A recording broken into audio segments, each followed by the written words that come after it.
All right, take two. So I got to make this video right now because I just watched something that triggered a bunch of stuff that I know that I have not said yet. So first of all, let me start with something that I was going to say in the last video that I didn't have time to say, which is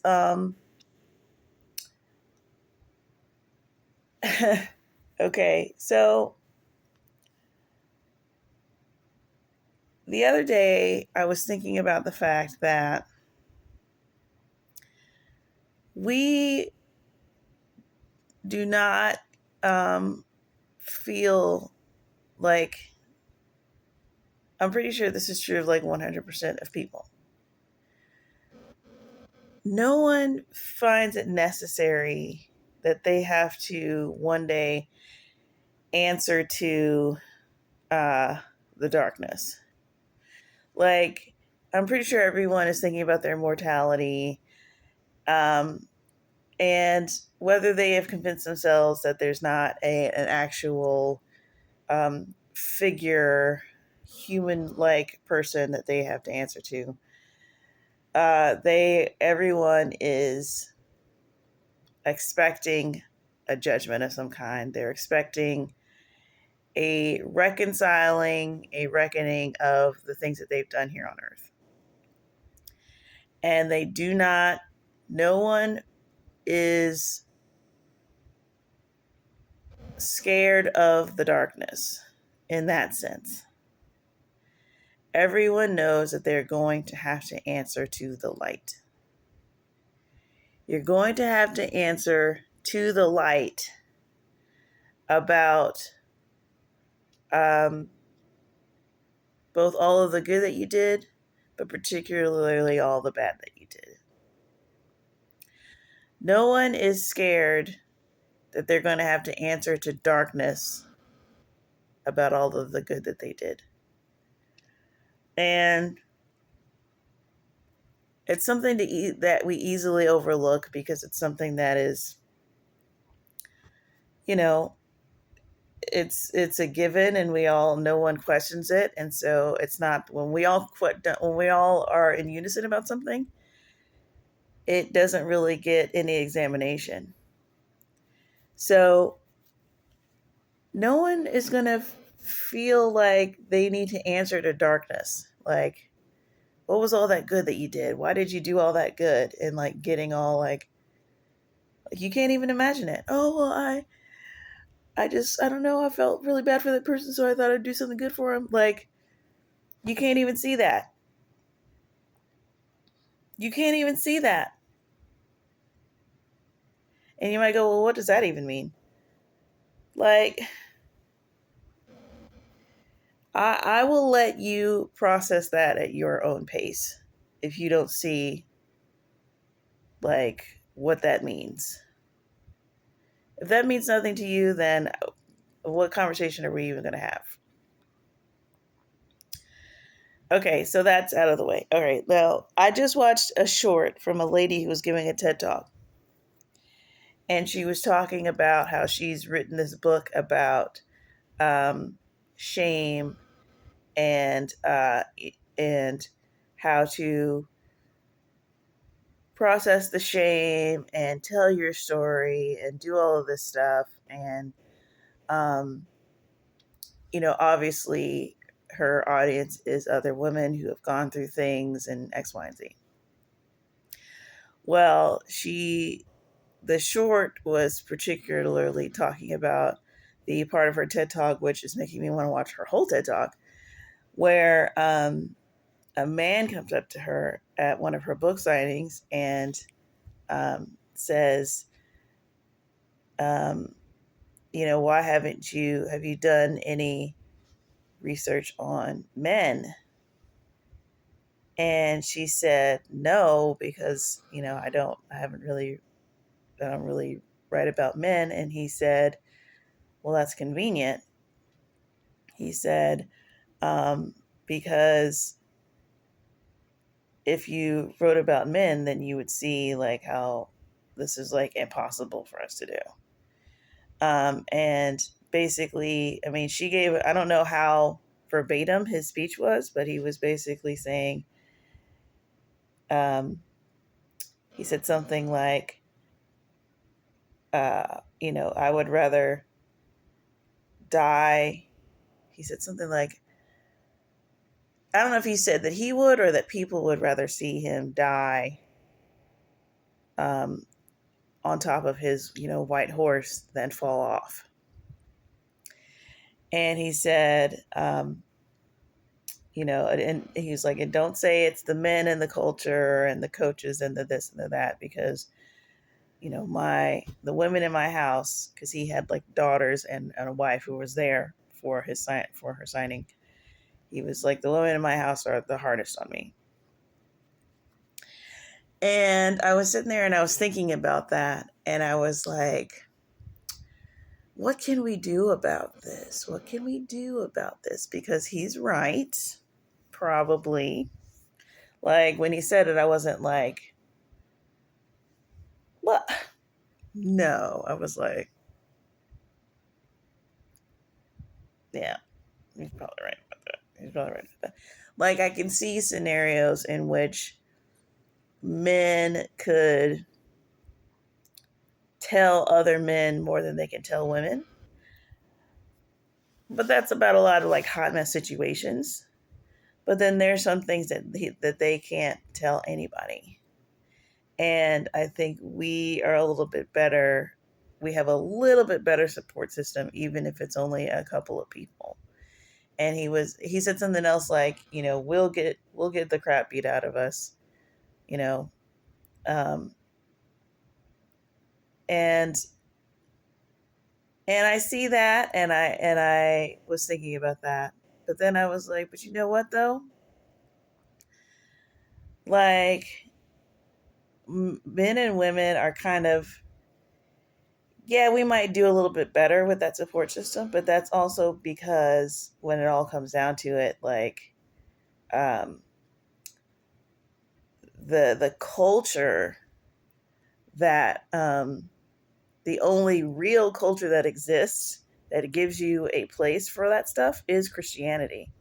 And if you have a support group at all or support system at all, is because you've got people who have instilled those cultural values somewhere in their lives, whether they know it or not, where this idea of confessing your sins and um, just simply having a place where you can tell the truth and having that be honored above your identity or your station or whatever, that is a Christian idea. And I mean, you might try to contribute, like you might try to say new age or some cult or something like that, but it's like those haven't been around, those haven't propped up whole societies for over 1,000 years. So your new age yoga composite thing that's been made and tailored for you in the West does not count. So and like being a Buddhist monk, being a recluse doesn't count either. We're talking about what's going to work for an entire society. And that is a Christian value. And then moreover, like I just kind of added that, but I was just thinking like about Jesus and how I know that I've thought this before and I just haven't made a video. I just, one of the many things that keeps getting put by the wayside, but just, it's just so profound. It's so profound. The suffering of Jesus, and as a tool for us, because I think too much emphasis is placed on the suffering of Jesus as a tool for guilting people into becoming Christians. Like that's not why it exists, aside from the fact that like he died for us and that was a necessary thing. Like for you to just pull out the suffering part, like while during Easter, and like anytime you want to like make somebody feel like they have to become a Christian because Jesus did all this suffering for you. Like that's I mean, that's I guess that's a legitimate part of it, but like for some reason, like the suffering that Jesus went through covers all of the suffering that there is. Like it covers all the suffering that there could be or something, or all the worst things you could go through, I guess, because anytime anybody is going through anything that you could go through in life, Jesus can be like, I know, I know, I know. And the fact that he suffered it at the hands of other humans. This is one of the most overlooked benefit of serving a God who has suffered. This is like, again, one of those times where it's like, put all of your freaking gods away. Like, we're done having this conversation. Oh, I thought someone's going to come in here. Particularly a heavy-footed child that I know by the name of Paul. But anyway, I hate to have to keep, you know, insulting everybody else, but it gets to the point where it's like, guys, you need to stop.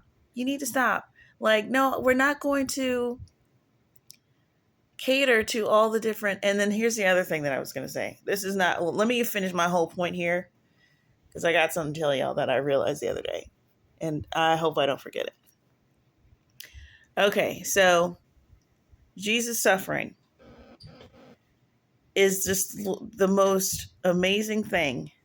Like, it's kind of into the same category with the learning of the obedience, the suffering.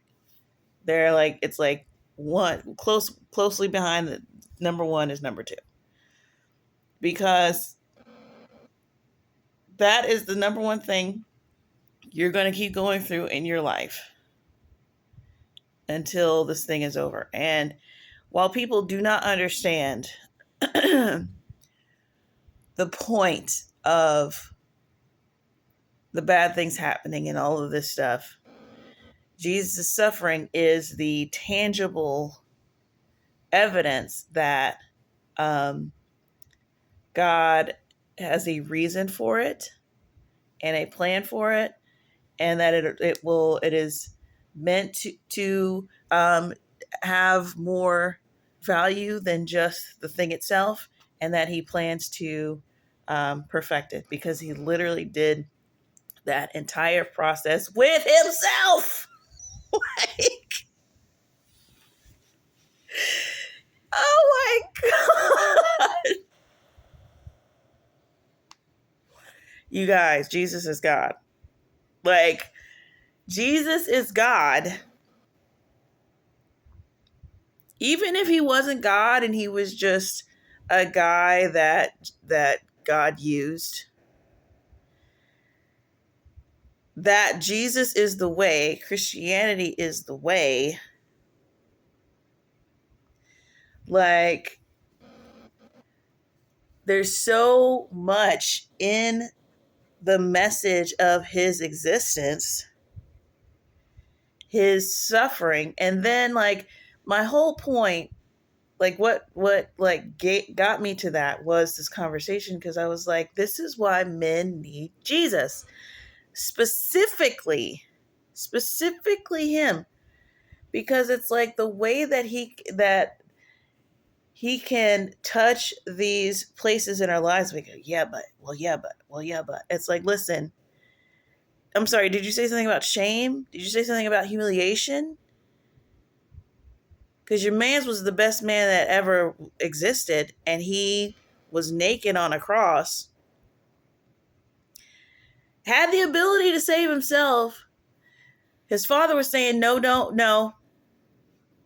don't do anything. So he was just up there,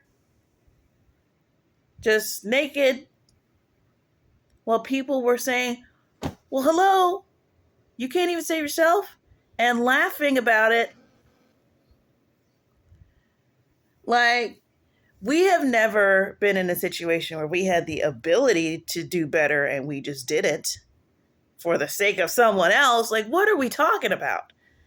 You haven't even suffered to the extent that God has suffered.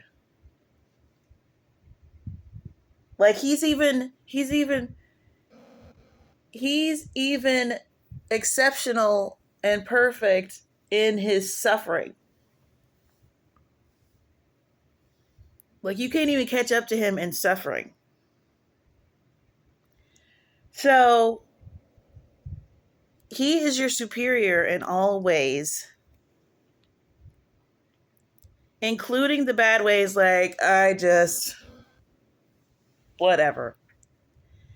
So he didn't know any sin, but that the way that that's not the point, because if you're going to follow him now, he like, if you're following him, you don't need him. First of all, you don't need any sin lessons. You don't need a sin teacher. You need a teacher that's going to show you how to move through life despite this nature that you have. And the reason why that you could still do that, and you can't be like, well, yeah, but you don't know what it's like to do this. He had to obey the Father just like you have to obey the Father. He had to not, and that's why there's a lot of stuff in that. If you look at the temptation of Christ, which I don't know, I can't tell if we teach that too lightly or not or what, but like, I just remember anytime we ever talked about that in church, I would be like, wait a minute, like, everybody just stop. Like, what are we talking about? Like, to me, it was so insightful that, and like, no one really like dug. No one was like interested in digging. It's like, can we talk about like what tempts Jesus? Like, tempted to do what? But like, if you think about it in these ways, you see like, it's very, Adam and Eve in the garden, they didn't even know what sin was. So he can't tempt them with like some huge thing. They're naked in front of God. They don't care. They don't even know what you're just like, what are you talking about? Like, do what bad? What's bad? Okay, so how do you get somebody like that to do something evil? You got to like come up with some weird story about, well, he actually really wants like whatever, cockamamie thing. Okay, he's doing the same thing with Jesus. Jesus doesn't even have a sin nature. He's got to tempt him to do something good, tempt him to do something harmless, to make these stones become bread. Because you're hungry, right? Like, just, he's got to make it seem like, I'm trying to help you. Like, it's a little bit different. And that's why it's like, this is understudied. Because it's like, why is he even doing, why does he even think that he has a chance to do this? Does he have a chance to do this? Because it does say the temptation of Christ, like he was tempted. I mean, he had to be like whittled down in his flesh for 40 days to even have a chance to do it. Like, the whole thing is like, wait, what? Hold on, what? What? So, all of these tests are about go against what God is telling you to do. I don't even know if he knew, like, there's a lot of debate about whether Satan even knew, like, who Jesus was as a whole. Like, do you even know what's going on right now? And it seems that he didn't, because, he had all the minions trying to get him to go to his death, which is what he was there to do. So, anyways. So, yeah. So, I'm thinking about this guy talking about shame, and it's like, yeah, there is someone that you could talk to about it. The ultimate person that ever personed, you actually can talk to about it. And he's not somebody who's going to want to see you. If you fall off your horse, he's not going to freak out. If he's not going to beat you up if you tell him the stuff. And this is kind of referring back to my random video that I made the other day about sympathy for, child predators or whatever. Just these things that you feel like cannot be addressed, and there's just simply no place for it. And the only thing that helps you is, other vices and other people who are worse than you, and telling, just being in the dark. And that's the only thing that helps. It's like, no, there's somebody that you can tell. There's somebody that has taken on all sin on your behalf, and already knows was there, and all that stuff. So yeah, basically all I wanted to say about that was that Jesus' suffering is such a valuable thing, just practically for the rest of like the life that we are living. It is completely unique in the entire pantheon of deities that exist. Unique in a way that is unique about everything that God does. I was just watching a thing about finding archaeological evidence for Sodom and Gomorrah, and finding evidence of the Israelites having come out of Egypt, because that's a lot of the things that atheists like to say, or whoever like to say, people in the field typically, who don't think that God is whatever. There's no historical record of Joseph. There's no historical record of the Israelites ever being in Egypt. And then all you have to do is simply be like, yeah, well, there's no record of, what's the record of America breaking off from England? Like, where did England be like, today we got busted and we lost our country? Like, they don't, why would they record that? So yeah, no, they failed to write that down, especially in countries where these, they're so old, and they just, the things that they write down are just how awesome they are, and the gods that they worshipped and all that stuff. It's like, yeah, no, that's not gonna be written down. So you find indirect evidence of it and stuff. And someone in the comments mentioned, yeah, that's another thing that sets the Bible apart, because Israel wrote down all of their defeats. And I was like, another point goes to God again. It's like, you're looking for these smoking gun things, and they are smoking gun things, but never in the way that our brains want. It's like, he's the fact that not only is Israel recording these things that God once remembered, Sodom and Gomorrah, and these things that no one else bothered to write down. And it's like, well, where is it? No one else was writing it down.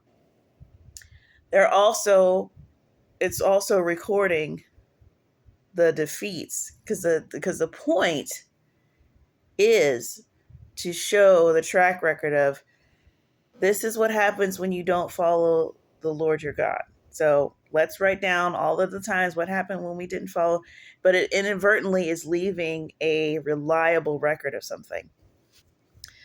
So I just feel like I don't have enough words.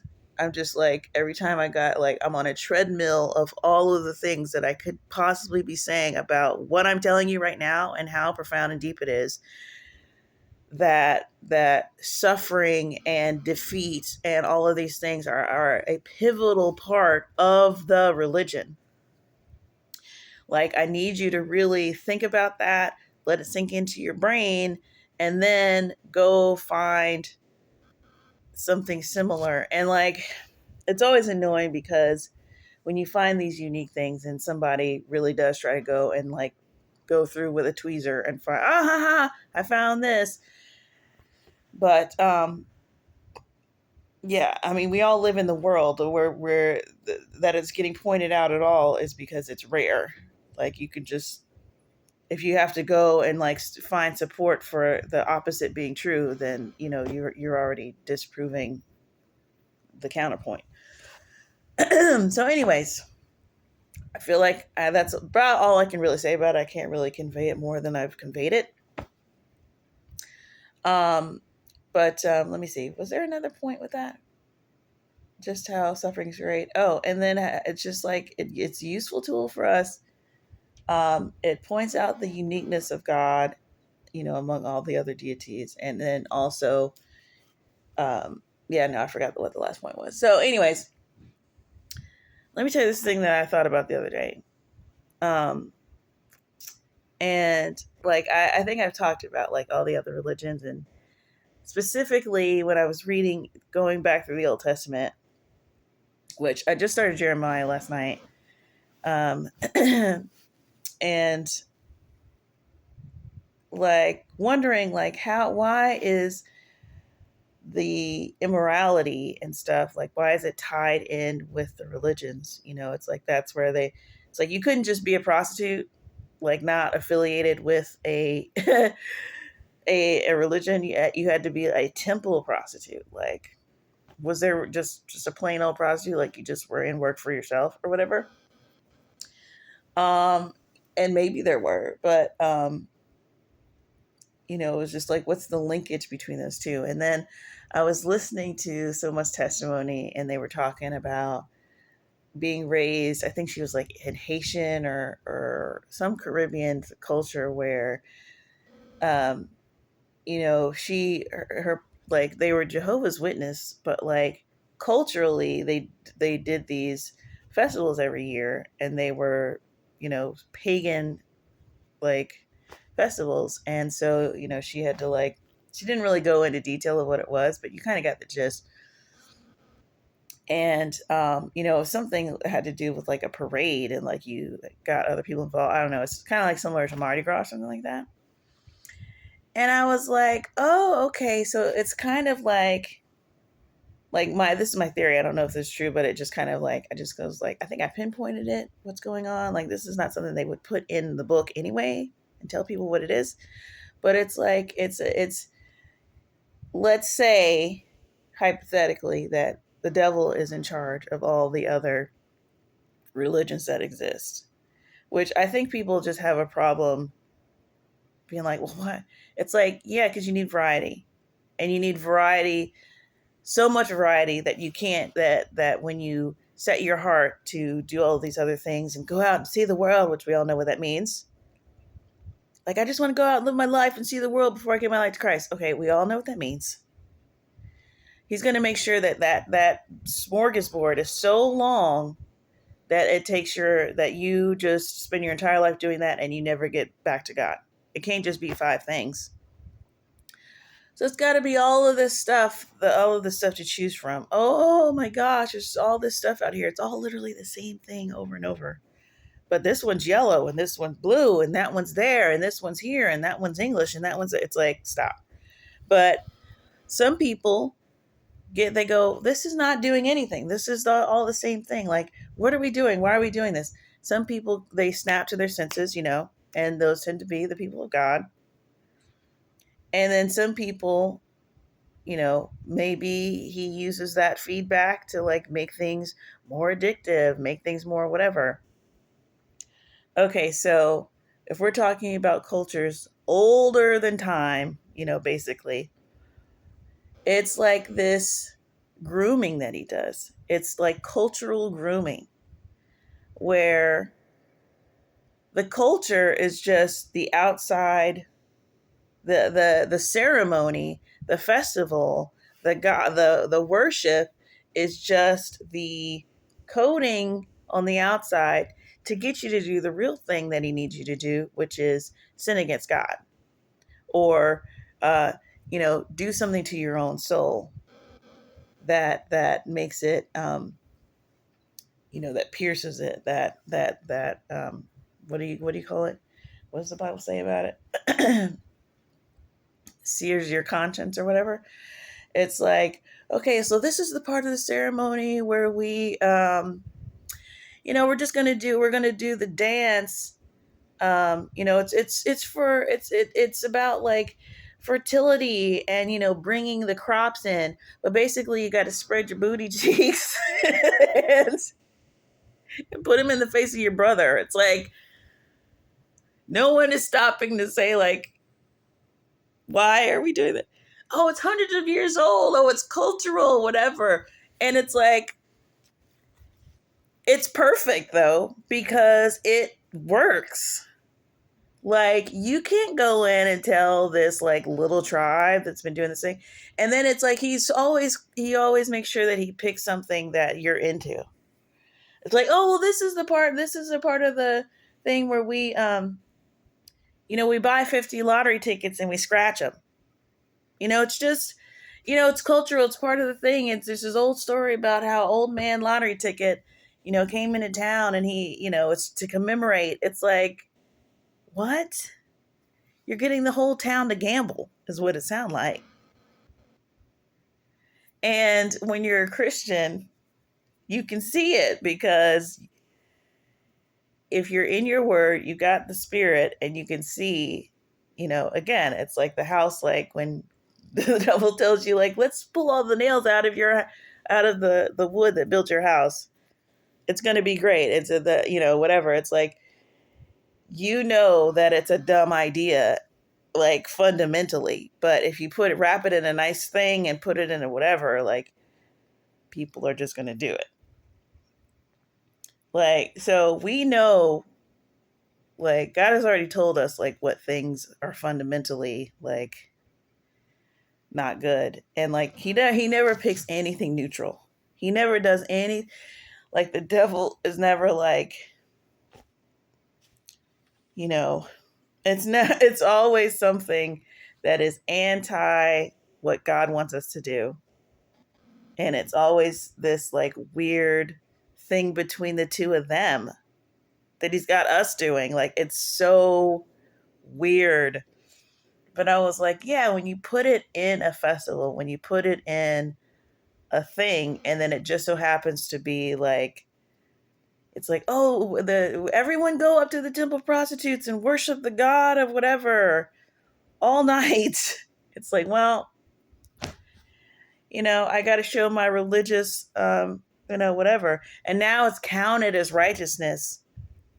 It's counted as worship. It's like, oh, well, when you put the degradation, this thing that's part of our nature that comes naturally to us, that we don't have to practice, that we don't have to, we're not going to sin class, we're not going to lie to your parents class, we don't have to, whatever, we don't need that teacher.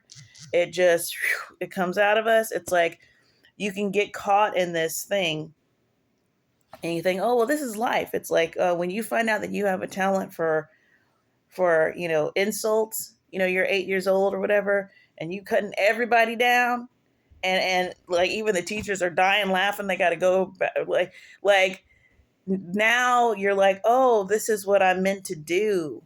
You find out that you can drink everybody under the table. You find out, and you excel in these vices,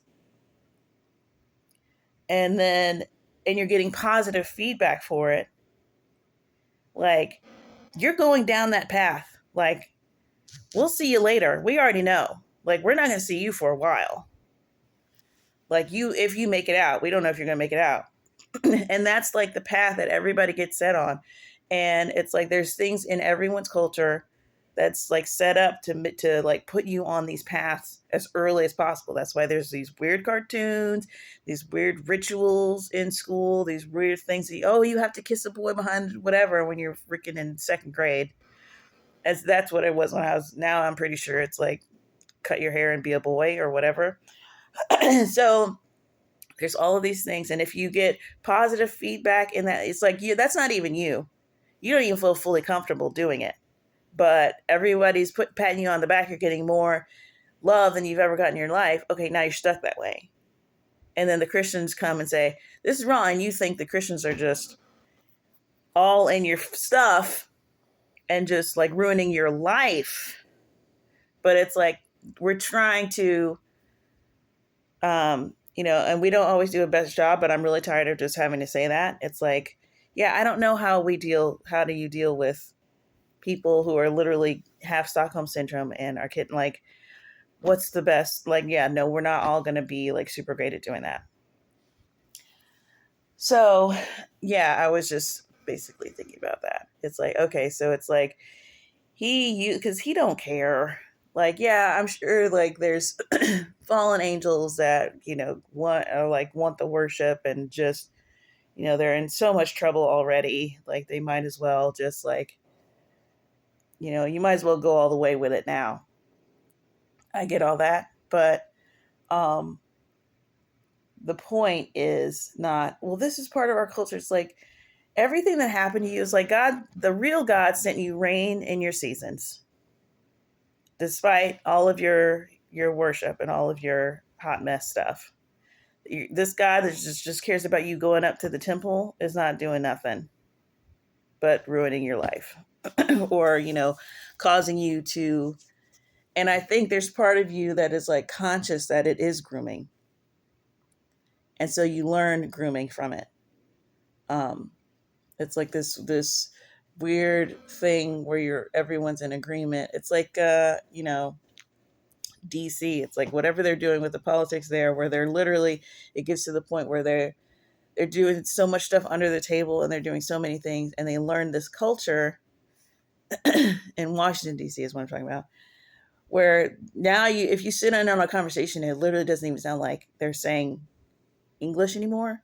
It's like there's these pockets of just corruption that are so disgusting and gross, where they're literally talking in code of code, and it just makes you feel gross listening to the code, because you're so steeped in this that you don't even know what light looks like anymore, where they're just like, I don't even know, I can't even do an impression of it. It's you know it's like that whole pedophile code of like pizza and cheese and gravy and sauce, whatever. It's just like, you read one of those emails, you're just like, oh my gosh, what? Can we get out of here, please? All right, so weird video. I think I'm done, and I will catch you guys later.